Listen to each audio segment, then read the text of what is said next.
Maligayang pagbabalik mga kasolid, breaking news, Casimiro inilaglag ng WBO.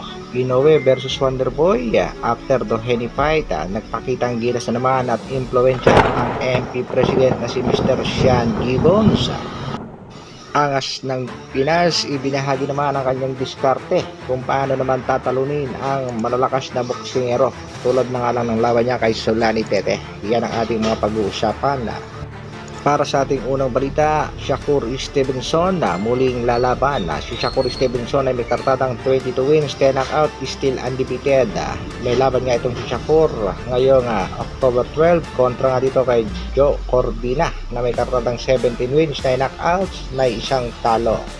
Magpapakitang gilas nga daw itong si Shakur kay Mr. Turki Alal Shika. Undercard nga ang laban ni Shakur sa bakbakan sa pagitan nitong si Arthur Beterbiev kontra Dmitry Bivol. Itong si Dmitry Bivol ang kasalukuyang WBA light heavyweight champion. May katadang 23 wins, 12 knockouts, undefeated. Samantalang si Arthur Beterbiev naman ang kasalukuyang unified light heavyweight champion IBF, WBC at WBO, na merong napakagandang kartadang 20 wins, 20 knockouts, undefeated din. Sina sa palagay niyo mga kasolid ang Yamado sa bakbakan? Undisputed showdown na Bivol kontra Beterbiev. Sa kabilang balita naman mga kasolid, nagpakita na naman ang impluensya ang Manny Pacquiao Promotion President Mr. Sean Gibbons matapos nga umangat ulit sa ranking ang isa sa kanyang mga alaga. Ito nga ay si Wonderboy Carl James Martin. Huling laban ni Martin noong nakaraan pang taon kontra kay Chaiwat Bokratok. Pero matindi talaga itong si Gibbons dahil sa kasalukuyan itong si Martin ay rank number 3 na dito sa latest update ng WBO. Isa na namang patunay na malakas talaga ang Manny Pacquiao Promotion Mr. Sean Gibbons sa pag-angat sa rango nitong si Wonderboy Carl James Martin, at inilaglag pa nga ang isa pa nating pangbatong si Quadradas General Casimiro na kasalukuyang rank number 5 na lang sa WBO. Nagkaroon na naman yata ng bayaran at politika dito sa boxing. Anong masasabi niyo dito mga kasolid?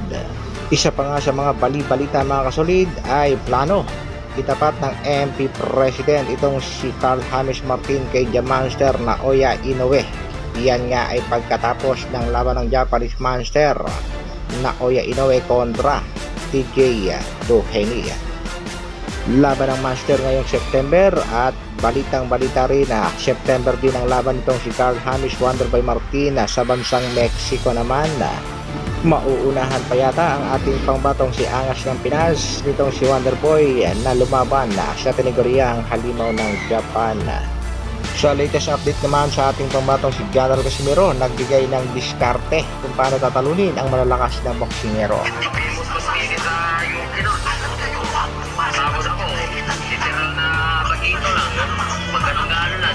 Pero ang ginamit ko noon utak.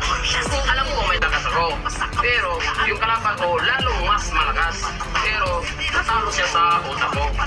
Doon. Kaya sa boxing, kailangan hindi lang yan palakasan, hindi lang yan bara-bara. Kailangan madiskarte ka. Hindi mo ibigay yung sarili mo sa kampante na kaya mo yan. Diskarte. Sa kasalukuyan din mga kasolid, tuloy-tuloy pa rin ang pagpapakondisyon ng ating nag-iisang Angas ng Pinas prior sa laban dito kay Saul Sanchez. Kaya suportahan natin ang nalalapit na laban ng ating mga pangbato. Hanggang dito na lang muna mga kasolid.